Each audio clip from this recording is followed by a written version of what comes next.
तेजस्वी यादव धरना पर भी बैठ गए हैं किस चीज के लिए? आरक्षण और जातीय जनगणना को लेकर एक दिवसीय धरना पर कल बैठेंगे। देखिए, ये तो हास्यास्पद बात है।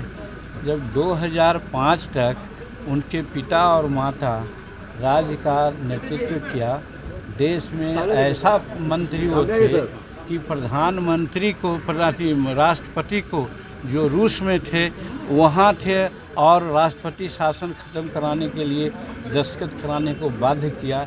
इतना पावरफुल थे। उस समय आरक्षण की याद उनको नहीं आई थी जो आज आरक्षण की बात कर रहे हैं। यहाँ पर आरक्षण की जो स्थिति है पहले से ज़्यादा अच्छा है, सब लागू हो रहा है, सबको मौका मिल रहा है।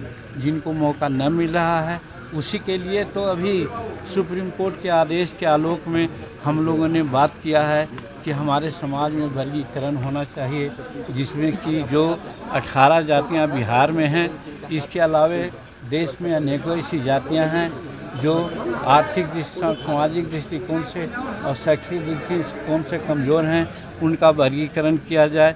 केंद्रीय कैबिनेट में भी इसकी चर्चाएं हुई है। हमने अपनी प्रस्तुत बातें किया है। माननीय प्रधानमंत्री जी मौन रह कर के स्वीकृति दी है और अन्य मंत्री लोग बहुत खुश इस बात से थे और हमको बाद में कहा, मांझी जी आप अपने समय काल में ही वर्गीकरण करा लीजिएगा, ऐसा हमको विश्वास है। वर्गीकरण सर, आप जो है वर्गीकरण एक बात बोलिए तो आप शामिल करने की मांग कर रहे हैं। 9वीं अनुसूची में आप वर्गीकरण की बात कर रहे हैं। कहा आपने कि जो धरना प्रदर्शन हुआ, भारत बंदी हुआ, वो फेल हो गया, लेकिन चिराग पासवान ने तो समर्थन दिया था। चिराग पासवान का सवाल है, एक चिराग ही पासवान समूचे इंडिया की राजनीति न कर रहे हैं। यहाँ भी 18 जातियाँ के लोग मिले थे, आए थे, उनका 3,500 लोग आए थे, हम उसमें मिले थे।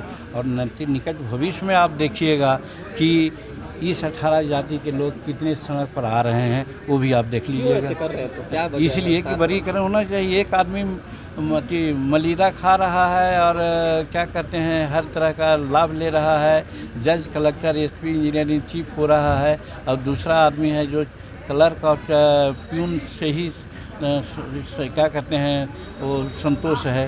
तो एक कब तक चलेगा? 76 वर्ष तो हो गया। बीजेपी से दूरी भी थोड़ा चिराग पासवान की नहीं, कोई दूरी नहीं है। चिराग पासवान एनडीए के साथ हैं और उनके सारे मेंबर सब एनडीए के साथ हैं और नरेंद्र मोदी जी का जो चमत्कारिक नेतृत्व है उसमें सबको विश्वास है। 3 सांसद के टूटने की बात टूट आती है कि ना आती है, ये तो समय की बात है। इसको मैं नहीं कर सकता, कोई मैं फोरकास्ट करने वाला आदमी नहीं है। ये असम के मुख्यमंत्री हिमंता बिस्वा शर्मा जिस तरीके से नमाज को लेकर 2 घंटे का वो ब्रेक लगा दिया, क्या असम में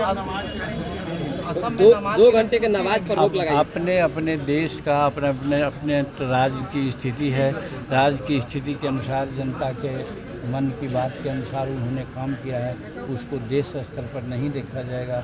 अगर देश स्तर पर विचारण की बात आएगी तब फिर हम लोग इस बात को समझेंगे। जदयू के मंत्री हैं अशोक चौधरी, उन्होंने कहा कि भूमिहार पर कभी भरोसा नहीं किया जा सकता है, वो उस पर कोई विश्वास नहीं कर सकता है। क्या लग रहा है कि अनुसूचित जाति या जनजाति सबको भूमिहार वोट नहीं करता है सर? देखिए, अगर वो ऐसा कहें कि नहीं कहें हमको पता नहीं है, लेकिन कोई जाति विशेष की बात उठाना मेरे समझ से गलत है, नहीं होना चाहिए इस तरह। जदयू ने भी फटकार लगाई है उनको। अब जो हो वो तो नहीं जानते हैं, लेकिन एक गलत है, जाति विशेष की बात नहीं करनी चाहिए।